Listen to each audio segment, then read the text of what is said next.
Hey dudes, this is Susan DeMonte, Pat Robinson in the Adventures of the Wilderness Family movies, and you're listening to Tommy Throwback Kovac on Splat from the Past.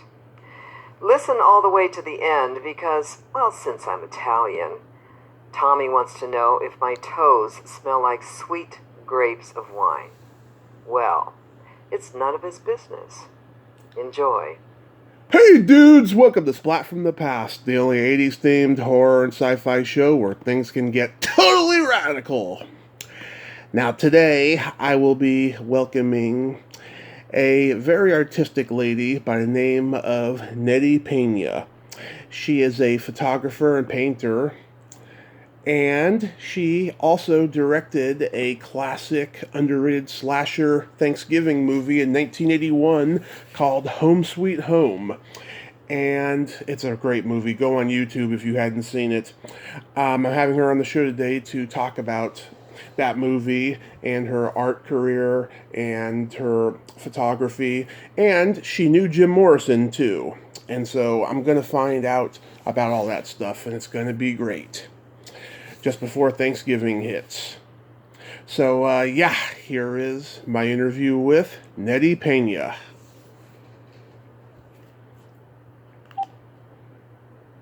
So this is a great honor. Thank you for taking the time today. Oh, fun. Yeah, I was looking at the old movie Home Sweet Home. I laughed all the way through it. I did too the other night when I watched it. We'll get to that in a little bit, but first, Sure. Going back in time, you've directed films, you've been involved in photography and art. What was your early trajectory? From when I started with photography? Yeah. Oh, I was a teenager, and one of those box brownies. I went onto one of my aunt's ranch, and they were actually opening a cow, and I was like, could not believe it. I guess I'm from the city, from LA, and never seen such a thing, so I took pictures of it. I can't believe I was grossed out, but later on I shot a lot better things, mainly started taking pictures of my family because they were available, and we have a large family, and we always got together at Christmases and Thanksgiving, and everybody was there, little kids, big kids, aunts, uncles. My mother comes from a family of 8 girls, 8 women, and my dad of 4 men and 3 women. Yeah. And of course they're married and have kids, so it was always like a parade in our family. And so I think my first movie, which I did at UCLA, was called Come Join Us, and I spelled it C-U-M, like a Mexican accent, because every Sunday they all knew that my mother cooked, and we all had lunch, and we were all together, and we always had visitors. So my first movie was a comedy called Come Join Us, where the family gets together on the patio and they're having lunch, and then they have a Jewish gardener, because usually where I grew up in West LA, the Jewish families had Mexican gardeners. So I switched the topic and my father comes from a Sephardic Jewish family, even though I was brought up Latina. Yeah. And so I have this mixture. So I didn't think it was offensive. It was a comedy, and the Jewish gardener's chopping away at the plant, and then he's invited to join them at the table, and they cross themselves, and behind the crossing you hear Harry Belafonte singing Havana Gila, Havana Gila. And then everybody starts arriving and partaking in the food, and pretty soon you see the Jewish gardener on top of the table with the grandmother, and they're exchanging yarmulke and cross. And that was shown at Royce Hall at UCLA, and got a great review from the basically from LA Times. I mean, so that was my real beginning. Oh, that's Yeah. cool. And you mentioned to me in email you went to UCLA with Jim Morrison. Yes, yes, we were friends. He was quite Yeah. a character. Yeah. Yeah. So tell me about that experience. I mean, were you two studying film? Yes, yes, we were. First, I was an art and Spanish language major, and then since I really wanted to get into making films, they said, "Well, why don't you just transfer over to the motion picture department?" So I did, and there's where Jim Morrison and Ray Manzarek and I met, and it was a riot because it was a lot more freedom. I think people, I mean, at that time as students, we were all very creative and had our own styles. We weren't trying to copy anybody in our writing techniques or anything. It was like we were all learning and experimenting, and we were all helping each other on each other's films. Sometimes I would be the photographer or the editor, and somebody else would, well, I directed would be the photographer and editor. And so we used to edit in these old bungalows, World War II bungalows. It's not like now, everything is like really modern, they have air conditioning, and then we had the old World War II bungalows, which were really hot during the summer, and no air, and small little rooms, and we edited on moviolas, which I call them like eating machines, because it would just eat our film. And one time I was editing, working on my film, and Jim came by and he said, "Oh, you know, that he wanted to show me something down at the end of the hall, and could I please just stop and look?" So I said, "Oh, okay." So innocently, I walked down at the end of the hall to look at somebody else's stuff. In the meantime, when I walked out of my editing room and left all my film on the moviola, he and another friend managed to take off my film off the moviola, and the moviola was a machine that where you could see the film and the sound, but they were on separate reels. So he took that off and put a loop, which is a piece of film that goes over and over and then repeats itself. Yeah. And he put a loop of this couple fucking. And so I was unbeknownst to this, and so then I went back to my moviola, and there was a little sign that Jim had left, and says, "Take a look at this." And so I turned on the machine, and there it was, a loop of this couple going at it over and over and over again. And he loved to play tricks on me because he loved that I was so, like, he thought I was conservative. Yeah. He wanted to kind of like loosen me up. Yeah. And but he used to do things, Dan, were different. He always was different, and in the way that he would edit something or film something, and had always an innovative outlook. And one time he invited me to come over to Venice and smoke some grass with us, and I said, "Well, I don't really smoke grass." And he says, "Oh, but you should." And so anyway, I went down to Venice, and there we were, and it was my first introduction to a joint. And of course, since I was like a non-smoker, it was just like, whoa. And I was more like a cigarette smoker and wine drinker. Yeah. That's really a lot of us. We used to smoke a lot during that time before we knew that smoking caused cancer and all that stuff.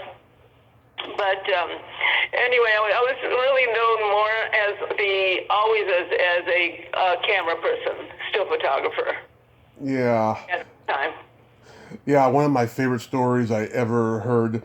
The actress Cindy Williams, she was a waitress at the Whiskey A Go Go, and the first night that she worked there, Jim was her first customer. Light My Fire had just hit #1. She was familiar with the song, but did not know what Jim Morrison looked like. She had not seen him on the Ed Sullivan Show yet, or whatever, and her boss tells her, "That's Jim Morrison, go wait on him." and he says he wants Jack Daniels, and she says, "Oh, we just found out we don't have any Jack Daniels, Mr. Morrison." And he's like, "I want Jack Daniels," and she's like, "Well, you can't have it, Mr. Morrison." And he said something rude to her, and she went to go talk to the boss, and the boss said, "Hey, Cindy, guess what?" And then she turns around, and the entire club yells, "Welcome aboard, Cindy!" And Jim gets up and like he gives her a great big hug and like he gives her a big tip, you know. Yeah, and he was, when he wasn't totally stoned, he was really a fun, nice person. And it was later when he got into his repeated use of LSD and other heavy drugs where everybody had difficulty managing him. But the first time that I ever heard him sing was when he wanted me to come and take pictures and record them at the London Fog. That was their first professional gig. They had played around and had been practicing together at Venice Beach and gone to little parties, but this was going to be their first gig. And so I dragged all my equipment and recording this big, huge reel-to-reel quarter-inch recording machine and Sunset Boulevard. I lived up Laurel Canyon, so it wasn't far from Whiskey A Go-Go and London Fog, which was next door to the Whiskey. Yep. And I shot with 2 1/4 film. That's the Mamiya Flex. So it's a big format. And it's not like now everybody has their little cell phones and they think that by using their cell phone and video and taking pictures, everybody's a photographer. And so, but anyway, I took my 2 1/4 by 2 1/4 and black and white and set up my recording machine and just put up this little teeny mic up there and recorded the first session and just kept on recording everything that they did and said, and I was simultaneously taking still pictures, and which was the first time that I had ever heard Jim sing, and I was really pleasantly surprised. I go, wow, he does sing. He really can sing. And so, I talked to him and I said, oh, that's great, Jim. You can really sing. And so anyway, he told me to save everything because he's going to, want it. Well, I packed up my stuff after the gig was over, and I took it all back to where I was living up in Laurel Canyon. And so then they got introduced to Whiskey A Go-Go, and they started to take off.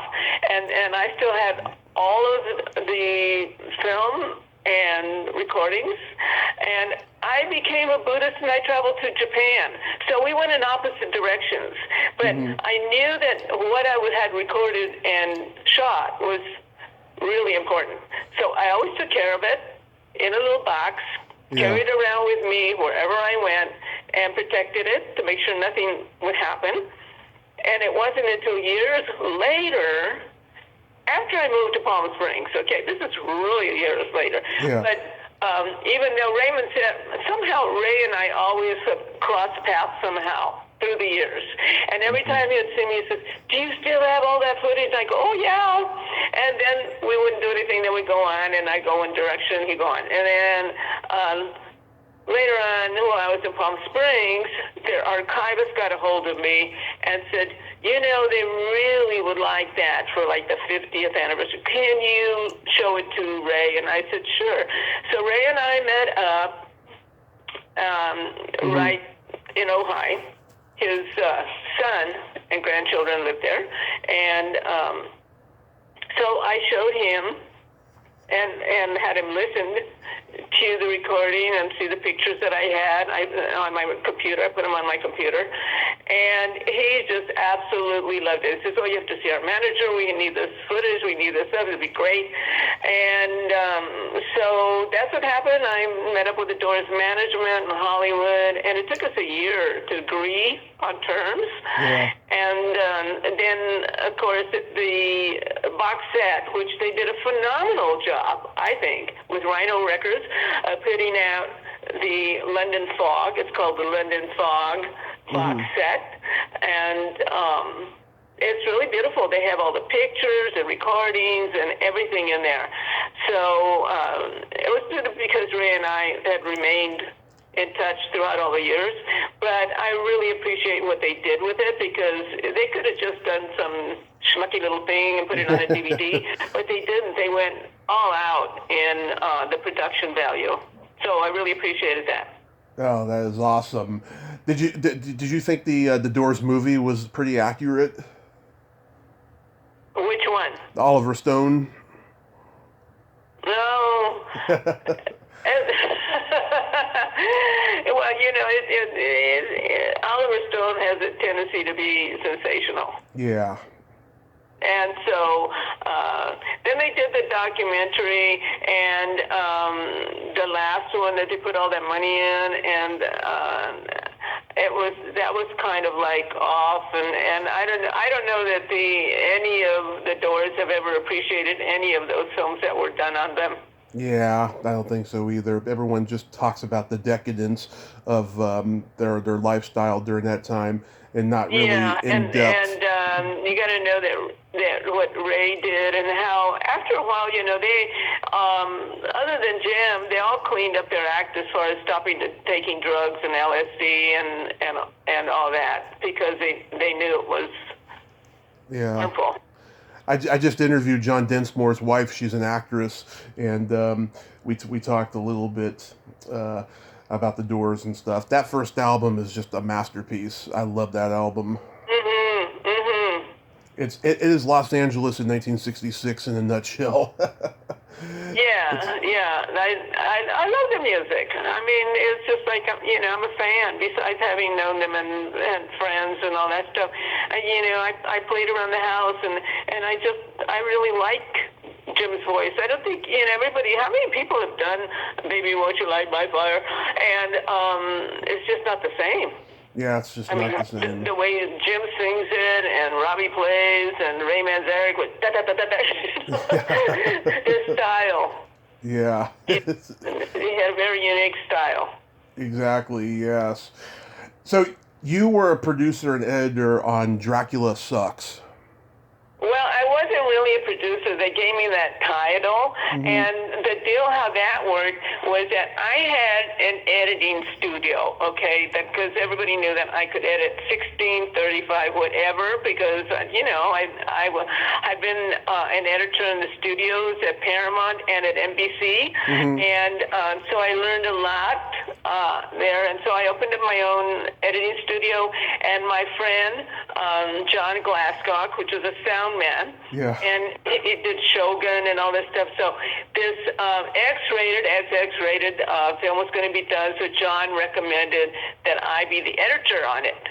And so, because, our editing room was private and out of the way, and so I said, okay, sure. And I said, this is what I want as far as cost of paying me.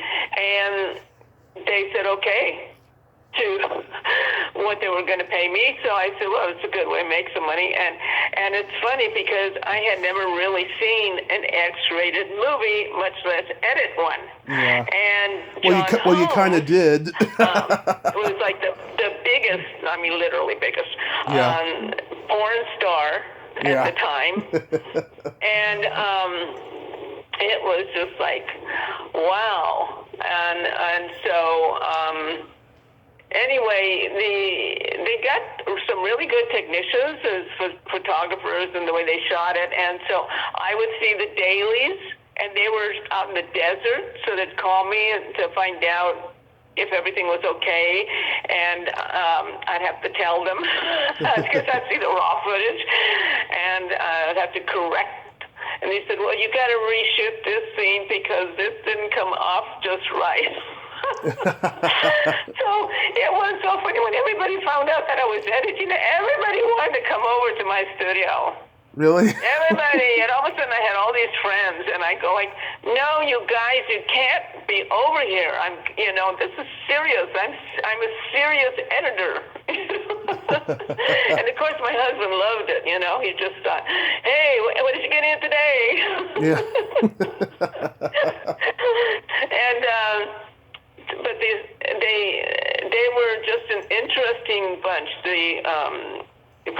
The real producers, and the money guy, and all this stuff, and they used to, have these Mercedes Benz.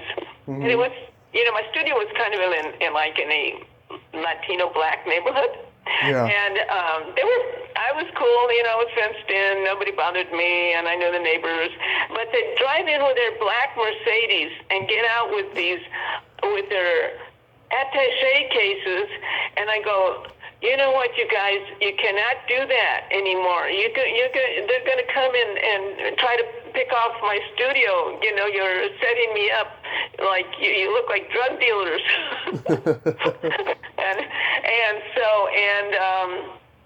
And they were into snorting cocaine, and I said, "I don't smoke, I don't have anything." I said, "If you're going to do something, you have to do it outside my studio." And here I'm talking to these people that are putting up on the money, and I said, "You can't come in here and smoke, you can't do drugs, you can't do this." I said, "This is my editing studio." Mm-hmm. And anyway, we got through it, and it was interesting because I edited in an R, because they wanted a rating. Mm-hmm. And I said, "How are you going to get a rating on this?"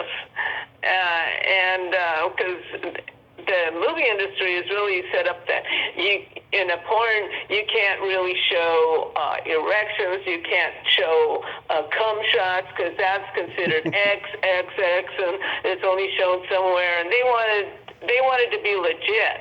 And I'm going like, I said, "Well, the only way you're going to do that is that we have to cut around this, and then you can have another version for your XXX." And I think they did. They finally put one out, but that was just like that you could get on the internet, but not be shown. Yeah. So, but it was pretty wild. Everybody in the cast. I mean, I think that the producers were almost more wild than the actors. The actors were just porn stars doing what they do. Yeah. And but at one point it got really bad. After the film was done, and they got national publicity on Life magazine, and all kinds of stuff. They put it out there, and somebody made money off of this. I don't know exactly. It's like investors always think they're going to get their money when they invest in a film. Not so.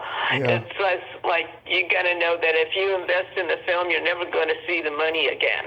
Yeah. Because it's somehow they can figure out more ways of to put down that it all went into the budget, into the cost of making the film. Yeah. But Emmerich, who was the one who initially put up the money, was killed in the East Coast over a drug deal. Oh. And it was pretty bad. I was in shock. And so anyway, they got it out there, and somebody sent me the X version, which I haven't seen yet, but it's interesting to go back and look at the whole scene. The photography, actually, the photographer, the cinematographer that filmed it was really quite a good cinematographer. So, and they did a good job, but it's the only X-rated film I've ever done. But somehow, people ask me about that all the time. That all of a sudden I'll be at a party and they'll go, "Hey, we saw, Dracula sucks. Yeah, tell us about that. And you produced it." And I said, "No, I didn't produce it." And but so I've become famous of Dracula sucks. I mean, of all the things that I've done, of all the stills, of all the things I've edited, people will ask me about Dracula sucks. I'm a huge porn fanatic, but I have never seen this one, and I want to You've see never it seen now. Dracula Sucks? I haven't seen it yet. No. Oh, and Jamie, it's got all the classic porn stars in it. Yeah, I mean, obviously with John Holmes in it. Yeah. Yeah, I mean, and I remember when they had like a screening. Okay, they wanted to have a theatrical screening, and I had two of my cousins from Spain, which at that time they didn't even allow porn films in Spain, and so I invited them. Oh, you got to come, and I invited my parents. And when my mother left the theater, she was like, "Oh, oh." I was laughing, and she goes, "Oh my God, that John Holmes, he's like a donkey." Yeah.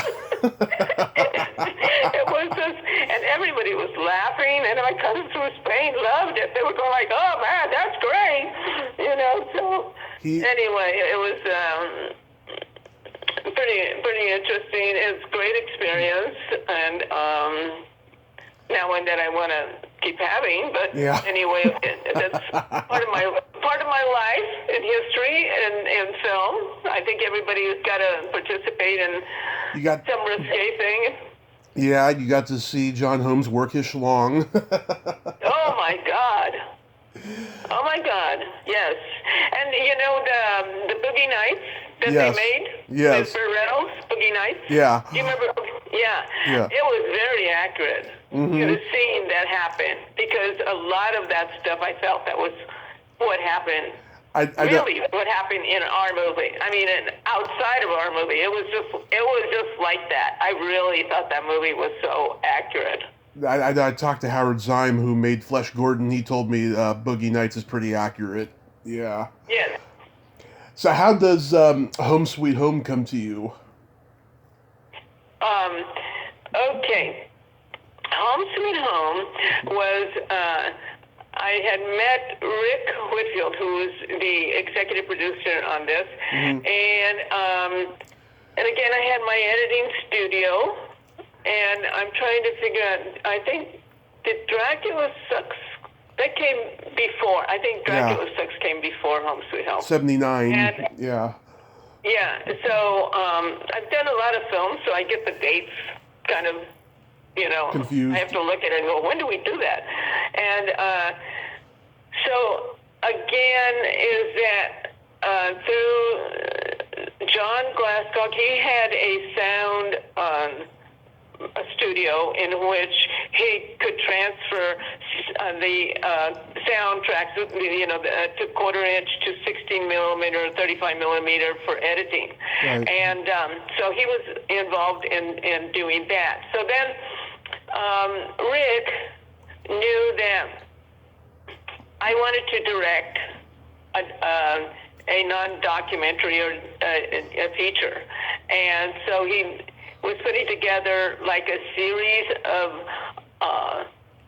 films, low-budget slasher horror films, because at that time there was like a tax write-off for people that invested in films.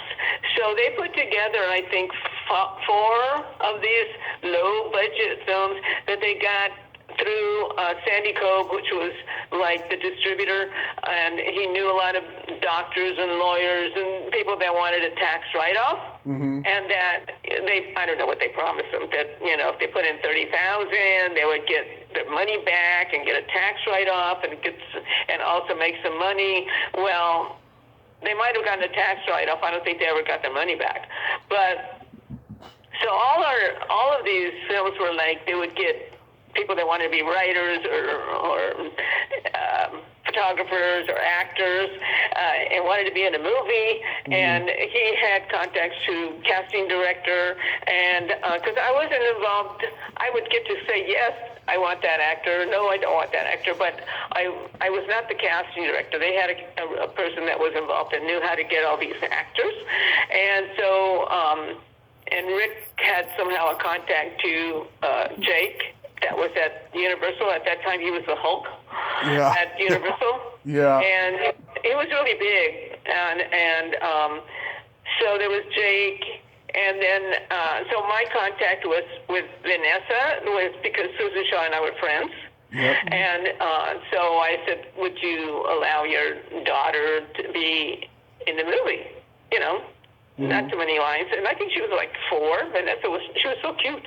And then also, you know, the first victim that gets yanked out of his car by Jake, the slasher, was a friend of mine, Victor. And so that's how I got involved, was that Rick, and I don't even know, I'm sure I got paid something, but also because I had the editing studio, so I could direct it and then see the dailies and edit it. So they were getting like, you know, somebody that could do all these different things for one fee. And then everybody in there really, they worked, I think everybody worked for like a minimum wage. I mean, to put this film together and make it. And as I was telling a friend of mine, I said, I don't know that we ever had a second take. It was just like, okay, set it up here. This is what you're going to do. Okay, you're going to run across here, and then you're going to say your dialogue. Is everybody ready? All right, go. And then, okay, that's a take. And then I look at it and I ask the camera, did you get it? Because at that time there were no video assists, so you could never look back to see if you got something or you didn't get something, and you just hope that you got it. I know that when we did, I remember after it was developed and looked at the dailies, I realized that the cameraman was doing something I did not expect him to do. Because, like in a feature, you don't zoom in, you track, but you don't go with the camera zooming in. I'm going like, what is he doing? I'll never be able to do cuts. I'll never do edits. So I was a little upset, and I told Rick, I said, please tell the cameraman not to ever do this again. And so there's a lot of learning that went on, and we did have the man that was in charge of the makeup really knew about the blood and guts. And when I look at that scene in the shower with the blood and the hanging eyeball, and do you remember the movie with Tom Cruise with Priority Report? Yes, Minority Report. Minority Report, yeah, with the eyeball hanging out. Yeah. That's reminded me of that scene because we had an eyeball in there like that. And it was like they threw the blood on the shower, in the shower, and I go, more blood, more blood. So it's like, now that I look at these movies, it's kind of hard to take them really seriously. I take the old silent movie, the old thrillers really seriously with the old actors, because they're scary. But like the new ones, the slasher, you know what's behind the scenes. So, and but that's how I got involved with Rick. Mm-hmm. And an interesting thing was that, you know, the living room scene where they're having the Thanksgiving dinner, and you see the dining room table and the chairs and all the setup. Well, that belonged to my parents. Because when I got to that house, it had no furniture, had nothing on the walls. It was just like I was telling you, Rick, I said, there's nothing here. I said, you know, where's the furniture? Where's the set decoration? Where's this? And so we had to quickly put it together because we were on a time schedule. So I asked my parents, can we borrow all your furniture? So they came up with a truck. My parents were so cooperative. They were going, yeah. And I mean, it's an antique table and chairs that had for years. And so I said, we'll be careful. And so we took their furniture, we took paintings, we took stuff. And then it's like instantly everything was set up. And those chairs and table became like where the crew sat and ate, where they played cards, where we did the shooting. I mean, the behind the scenes was actually probably so much more interesting than the film. But anyway, is there something you want to ask me about it? Oh yeah, I mean, this is coming right off of the holiday slasher craze that started with Black Christmas and then Halloween and then Friday the 13th. Did you were obviously aware of all those movies, and probably people were going to perceive this as just another holiday slasher movie. Yeah, it was, and yeah, it was like the script itself, because it was like a quick read and realizing that we never could do a rewrite because Tom was no longer alive, and that some of the dialogue really would have been better rewriting it, but it was Did it actually, do you know, when I saw it the other night again, I thought it was better because it was like a grainy now and darker than the original, and I thought it looked better now with the old look. Yeah. I thought it improved it. Yeah. Have you gotten any offers to like put it on Blu-ray? Well, that wouldn't come to me. It would have to go to Rick, because Okay. they own the film. Oh, okay. Quinn Film and Sandy Cove. Did Tom die during production or before? Before. Oh God. Before. It was really a tragedy. We were all like at the ranch, and when Rick told us about it, and it was just like, oh my gosh, we were really sad about it because he was such a nice young guy. Yeah, that's sad. And I still don't know exactly the story behind it, how it happened. Mm-hmm. But it was in Hollywood, yeah. And somehow he had gotten accosted. Wow. So ultimately, this became, just a tribute to him, because Yeah. he'd written it, and you wanted to do something to preserve his memory. Yes. That is beautiful. That is really beautiful.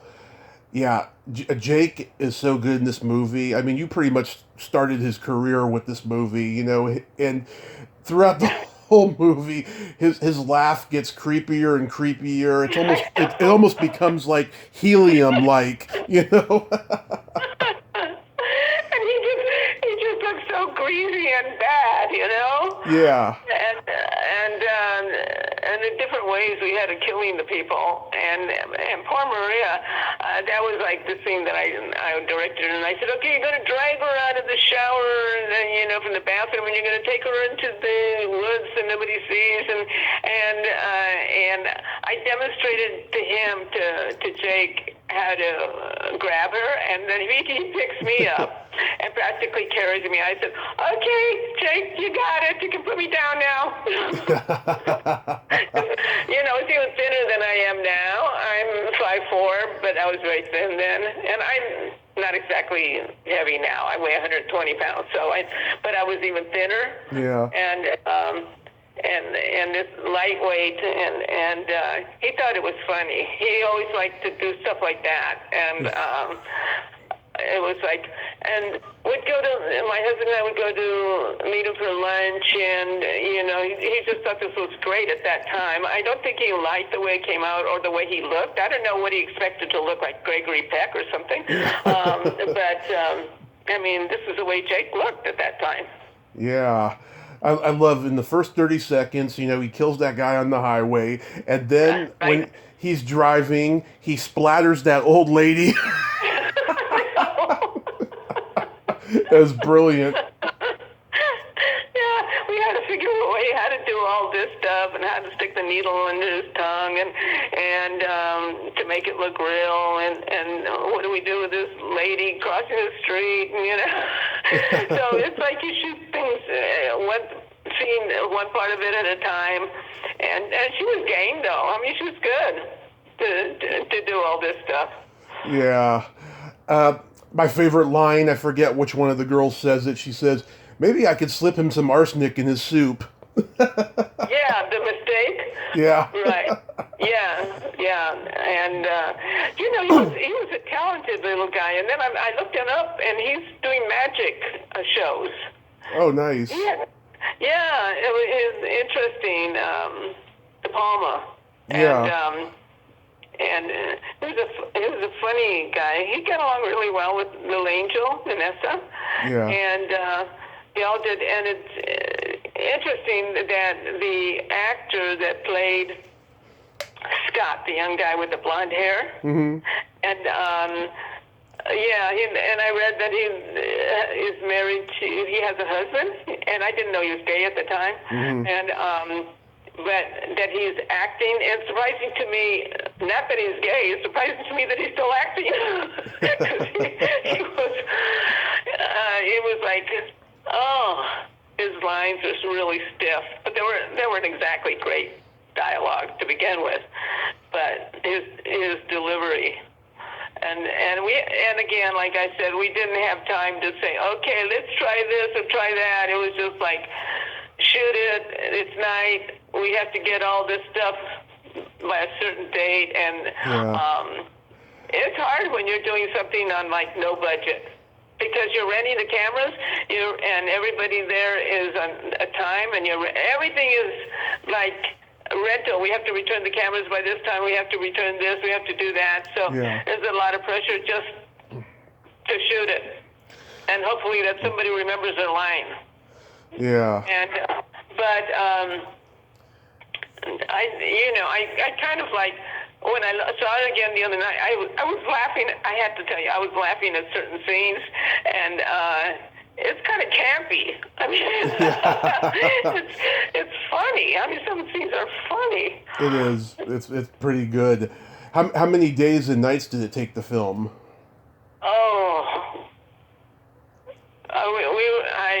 Not very much. I mean, I can't even remember what it was, but it was like a very short amount of time.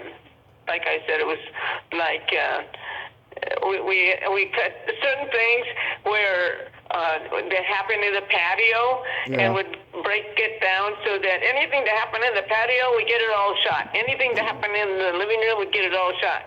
And so that's the way you have to do things on a low budget. You can't do things in order.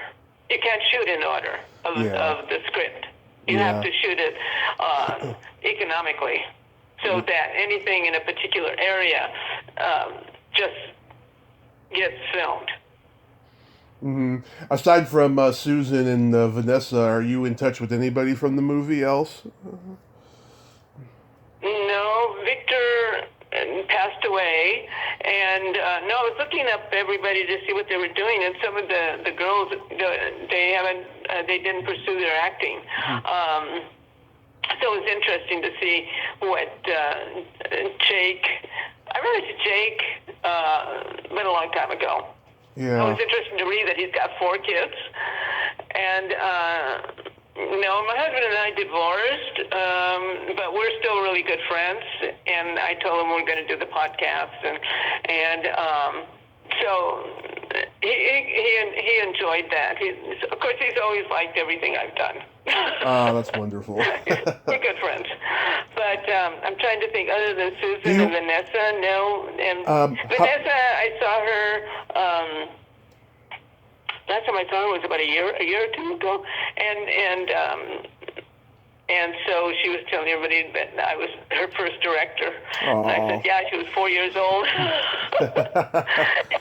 And she's the thing about Vanessa is that she has remained so sweet. Yeah. Oh. Yeah. And so is Susan. Susan's a gas. Susan's funny. Susan is the best. When I interviewed her for the first time last year, I didn't have much expectations of her or anybody I was interviewing at that point. I was dealing with a lot of people who are absolute jerks to me, right? But she just took me by surprise, and we bonded over the fact that, we're both from San Mateo County. She's from Redwood City, and I'm from San Mateo. And so we bonded over that, and she's Italian, and I'm half Italian, and it was just a wonderful thing. And then we talked for just under 2 hours a few months ago this summer and stuff, and she's just a wonderful lady, and I appreciate her support. Yeah, and now she's doing her own directing, which is good. Mm-hmm. Yeah. And we're talking about, we've talked about, her projects and stuff that she wants to do, even before COVID hit and everything. Yeah, she's just a national treasure of a lady. I adore her. Do you still talk to Alex Rebar? Who is can't think of Alex Trebor. He was a producer on the movie. He had done The Incredible Melting Man and To All a Good Night. No, I haven't seen him. Yeah, no, I know now. Damn it! He's MIA. Nobody can find him because this year is the 40th anniversary of To All a Good Night, and I interviewed the leading lady a few years ago, and she doesn't want to come back on. But I talked to, I would love to talk to him about the movie because he wrote it. And wow, I guess he's just MIA then. Yeah. I've been doing a lot of still photography. Yeah. And I've done a lot of documentaries, but and I've traveled a lot to Guatemala in the past few years, taking pictures of the Mayan women weavers. And so my pictures have been shown at Palm Springs Art Museum, the Galen, and just before COVID, it won one of my pictures won the Best Photography Award was at Art Museum. Nice. And then COVID happened, and poor Guatemala got totally, the borders were closed, everything was closed. I mean, the people are really suffering out there because of COVID, and the government won't allow them to do anything, and it's just awful. Really bad. It is bad. It really is. Oh, but did you guys have a rap party? I'm trying to remember if we had a rap party. Did we have a rap party? I can't even remember if we did or not. I really can't remember. Mm-hmm. Yeah. How about a screening? Yeah, we didn't have like a big screening. We had little screenings because, again, at the time of when to screen it, and that Rick was getting the other films out, and I know that the first time that we screened, after we did the titles and the sound mix and everything, somehow I think Rick had cut some of the music out at the end, and I was like at the mix was really upset and told him, I said, what happened to the music? And he goes, I don't have any time to put it in. But when I played the film yesterday, I noticed that the music was back in, and I said, oh, good, he put the music back in. Because and I think that Jake saw it at that time when it didn't have music, and he complained about it too, and he was really upset. And but so it seems to me that Rick then, I don't know when he did it. Yeah. Put the music back in, but there was music at the end, and which was good. Yeah. One thing about any horror movie is the music. Yes, the music is a big part of it. All the different beats and leading you up to something's going to happen, and when it does, then the music becomes really climactic, and it's like when they were strangling Mistake with the electrical cord, and it becomes really so. Sorry about my screams. It's okay. But music is extremely important. Yes, it is. I agree. So you didn't have a desire to make another film after that? Because I know years later you did a documentary called "They're Not Green." Yeah, over here about the wind turbines, which are totally a scam. I mean, most people don't know. They think, look at that, they're, cutting, they're reducing the CO2, and we're getting electricity, and it's just, I spent 5 years researching the whole thing on wind turbines, and I wouldn't have even paid any attention to them until I moved to Palm Springs, when they're in your backyard, and you look at these ugly things, and you go like, oh my God, they're huge. And what do they do? And I really didn't turn against them until my research. And when I found out that where all the turbines are made, and basically the fans and everything about them, the big wings are not biodegradable. They're made out of toxic plastics that produce more CO2 than the wind turbines could ever reduce. They're made producing CO2. Right. And the concrete that they're in is filled with CO2. And when there's no wind, they don't move. And so they're not producing energy. And that's during the summer when you need the energy the most because everybody's got their AC going.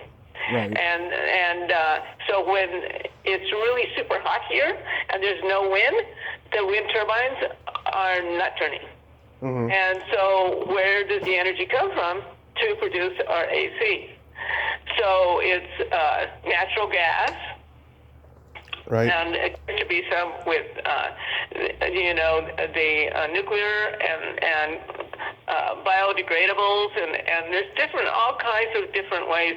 But and the thing is that people don't know that most of all wind turbines are subsidized by the government, and but it's big, huge corporations, Yes. and even the oil corporations that own the big fields of wind turbines. And it's all about money. It's not about that they're... And so when you hear Ocasio-Cortez, we're going to need more wind turbines to, lower the CO2, I'm going like, oh my God. Yeah. Talk about misinformation, and most people believe her, and she doesn't know what the heck she's talking about when it comes to energy. Yeah, it's everything's a business now. It's disgusting, and I hope it changes in the future. That's really, really bad.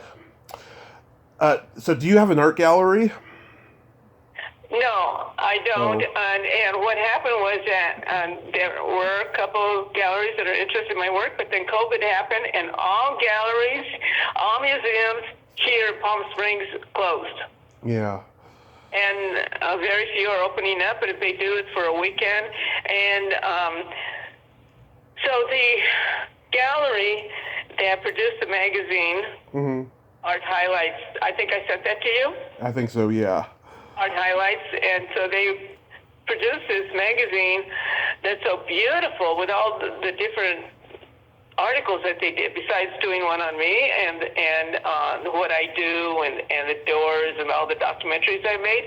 But they never went to print because when they print the magazine, they distribute it through all the art dealers in Southern California. And none of them were open. So they have no place to distribute because of COVID. Yeah. And so I don't know if they'll ever go to print. I might just remain an online thing, and they've never gone to make another issue because they were supposed to be making like 3 issues a year. But that's been their last issue, the one that I was in. Right. And they didn't print because of the gallery situation in Southern California, especially in Palm Springs, which is one of their big distributing areas. Is so it's kind of sad that the art people, especially here in Southern California and LA, have really suffered because of COVID. Yeah, I heard it's really and bad the over there. restrictions that Gavin Newsom is, I think he's over the top of allowing you to have things open and only so many people. And I just volunteered to work for the elections in Riverside. Nice. And I wanted to do this. I wanted to participate in some way with what's going on here. So they hired me to work there. I didn't think they were going to hire me, but they hired me. So I said, okay. So I was driving to Riverside every day from Palm Springs, and I did this for 2 weeks until it got to be too much. But we worked in a room where there's about 25 of us. We were separated by 5 feet and checking ballots. And it was a great group of people. I mean, we had more fun, and I didn't get sick. I didn't get a sneeze. I mean, we were checked for COVID every day, but I mean, it's like if we had to wear masks and we had gloves and distancing maybe 5 feet, but we would get together still and talk to each other in smaller groups, and nobody got sick. Good. So it's kind of like weird. I don't know where all these people are that get sick. I have I mean, no. obviously there are, because they're coming up with statistics that people are getting sick. But I don't know anybody.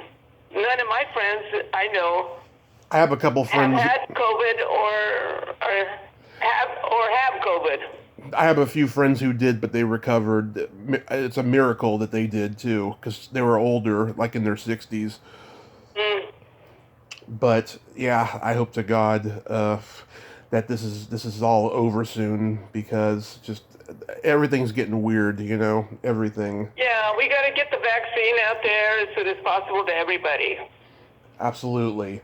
So really quickly, Nettie, before I get to my next interview, I want to play my secret silly game with you. This is Okay. this is a series of silly slumber party questions, and Oh, how it works is I ask you the question, you answer it, and then you ask me the exact same question and I answer it, and you can comment on the answers. oh, okay. Okay.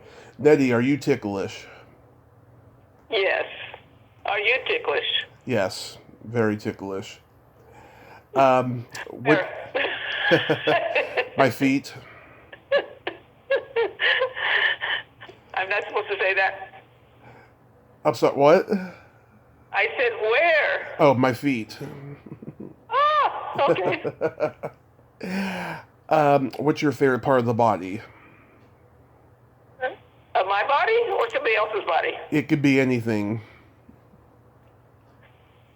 Oh, I like, on men, I like good legs. Really nice legs. Yeah, I'm a leg person. Same here. Yeah. What's your favorite part of the body? The belly button. Okay. Yeah. Man, woman, it don't matter. Okay. What color are your toenails painted?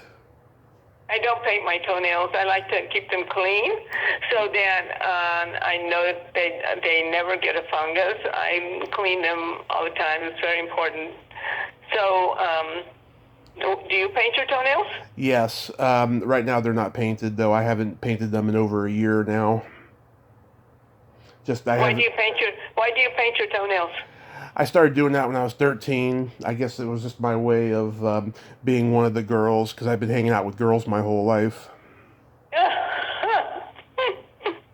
Okay. Do you paint your fingernails? No, I did that for a little bit when I was 13, and I just hated it, so I just focus on the toenails because I don't have to, touch anything with them. You know, don't have to wait for them to dry. Okay. You know. What would you say is your best personality trait? Perseverance. Yeah, that's a good one. Yeah, what's yours? I have empathy and I have no filter. Okay. I have a good balance there with that. Yeah. And Susan would tell you that. And then my favorite question, is there a stinky smell that just makes you gag? Vomit. Oh, that's a popular one. Well, what is yours? Either farts or feet. Yeah, my dog has some pretty bad farts that send me up a wall. And then I have to throw her out because I said, if I smell that, that means you gotta poop. You gotta go. You gotta go. That's so awesome. Well, Nettie, I thank you so much for coming on today. Okay, well, thank you. It was fun. Yes, and stay safe. Happy Thanksgiving, Merry Christmas, and I'll get this out to you by tonight. Oh, sweet. Okay, thank you. I appreciate it. And you take care and keep doing what you're doing. Thank you so much. I appreciate that. Thank you. You're so sweet as well, and have a great day. All right, you too. Bye. Okay. Bye-bye. Well, there you have it. Nettie Pena. Isn't she a sweetheart? Oh, what a nice lady. And I enjoyed talking to her. And that was cool that she started out, with a porn movie. That's so awesome. Well, until next time, this is Tommy Throwback Kovac saying there's no shame in living in the past because the present sucks. Later, dudes.